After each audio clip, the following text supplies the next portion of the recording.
Doctor صاحب آپ سے اس موضوع پر آغاز کر لیا جائے. ہم نے غزوہ بدر کے بارے میں آج بات کرنی ہے.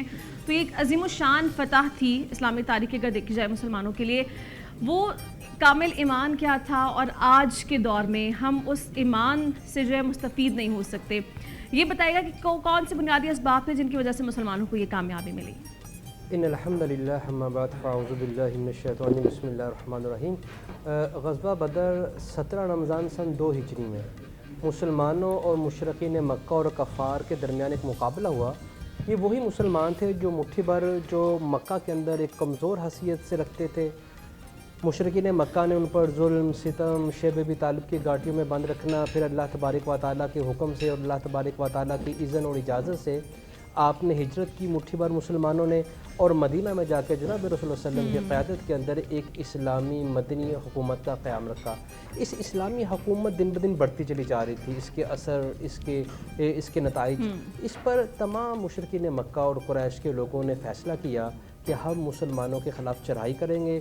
اس کے لیے انہوں نے تمام مشرکین مکہ کے قبائل کو اکٹھا کیا اور وہاں پر لے آئے، اور بڑے ایک متکبرانہ انداز پر پورے اسلحہ، ساز و سامان، جنگی حکمت عملی، جس کا آج بھی الیکٹرانک میڈیا کے اوپر بڑا شور مچایا جاتا ہے کہ آج بھی طاغوتی طاقتیں جس میں اسرائیل اور امریکہ یہ تمام اپنے لاؤ لشکر کے ساتھ جدید ٹیکنالوجی کے ساتھ آئے، جبکہ دوسری طرف مسلمانوں کا جو وتیرہ تھا، مسلمانوں کا جو اخلاق تھا، مسلمانوں کا جو رویہ تھا وہ خالق کائنات کے ساتھ رابطے میں تھا.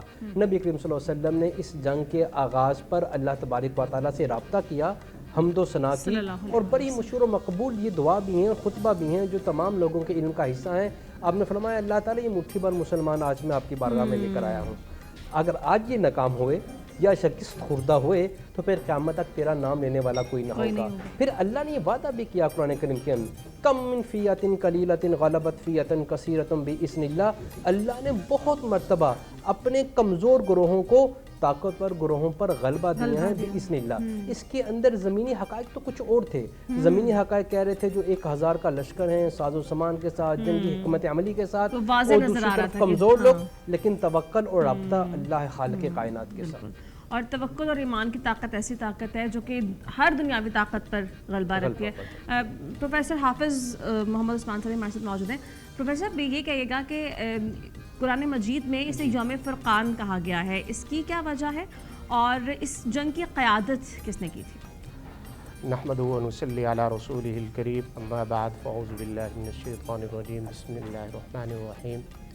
استستغیثون ربکم فاستجاب لکم انی ممدکم بألف من الملائکۃ مردفین. جنگ بدر اسلام کا وہ عظیم جنگ ہے. ایک سائڈ پہ کفار کا بہت بڑا لشکر ہے، 1000 کا لشکر ہے. ان کے پاس ہر قسم کے اس دور کے جدید آلات موجود ہیں، اور ایک سائڈ پہ محمد الرسول اللہ صلی اللہ علیہ وسلم کی جماعت ہے، اور جن کے پاس نہ ہونے کے مطابق ان کے پاس اسلحہ ہے، اونٹ بھی نہیں ہے، زرہ بھی نہیں ہے، کسی جدید کوئی بھی ایسا بچاؤ کا سامان بھی نہیں ہے، لیکن توکل ہے اور رسول اللہ صلی اللہ علیہ وسلم کی دعا بھی ہے.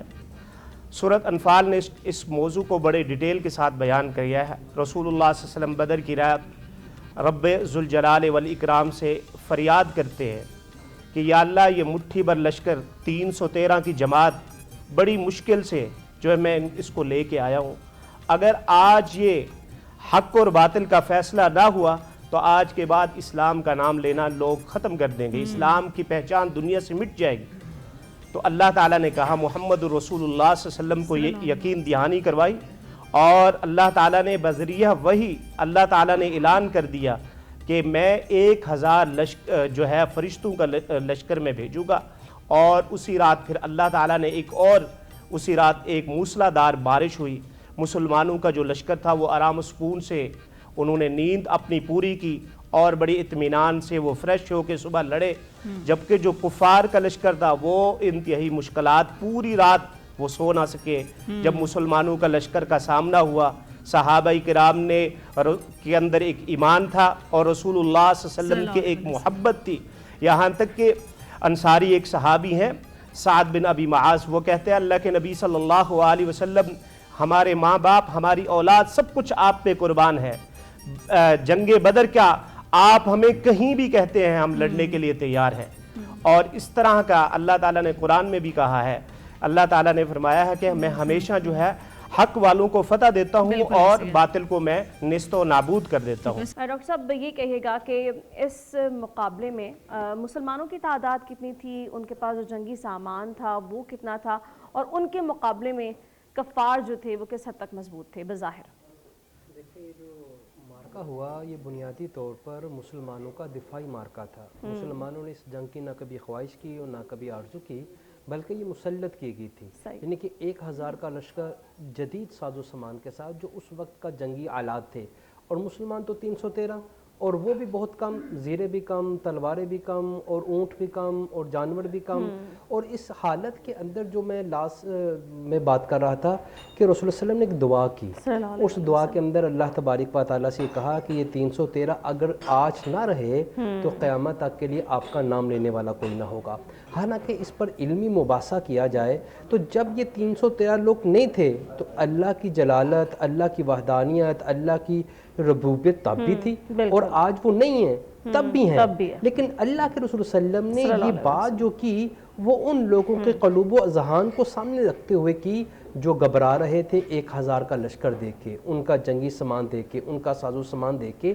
تو اللہ کے رسول صلی اللہ علیہ وسلم نے ان لوگوں کو ہے، اور یہ گھبرانا یہ فطرتی طور پر کوئی غیر فطرتی بات نہیں تھی کہ ایک بری طاقت، لشکر، تمام گروہ اور اس وقت کے جتنی بھی طاغوتی صہیونی طاقتیں تھیں وہ مل کر سامنے آ گئی.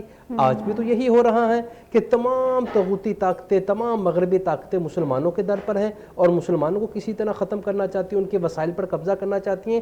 لیکن آج الحمدللہ مسلمان جیسے بھی ہیں آج ان کے سامنے کھڑے ہیں، ان کے سامنے سلنڈر ہونے کے لیے تیار نہیں ہیں، چاہے جتنی مرضی شہداء ہو جائیں. آپ ماضی میں 3 سال پیچھے دیکھ لیں، غزہ کے اندر جو معاملات ہوئے تھے آج بھی وہ قائم ہیں اور اپنی موقف پر، اپنے ارادے پر.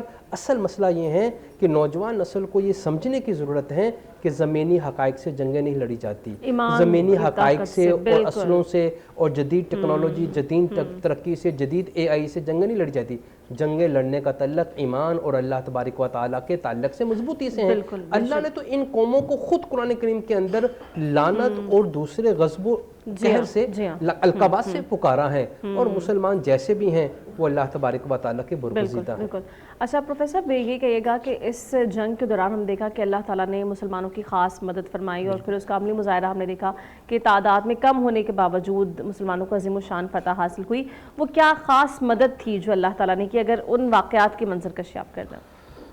وہ خاص مدد جو ہے وہ اللہ تعالیٰ کی ایک تو رسول اللہ صلی اللہ علیہ وسلم کی دعا کا نتیجہ بھی تھا، اور دوسرا جب رسول اللہ صلی اللہ علیہ وسلم نے دعا کی تو اللہ تعالیٰ نے کہا کہ اے محمد آپ کو گھبرانے کی ضرورت نہیں ہے. اور اللہ تعالیٰ نے ساتھ یہ کہا بِأَلْفٍ مِّنَ الْمَلَائِكَةِ مُرْدِفِينَ، اور اس کے ساتھ ساتھ فرشتوں کی مدد بھی تھی.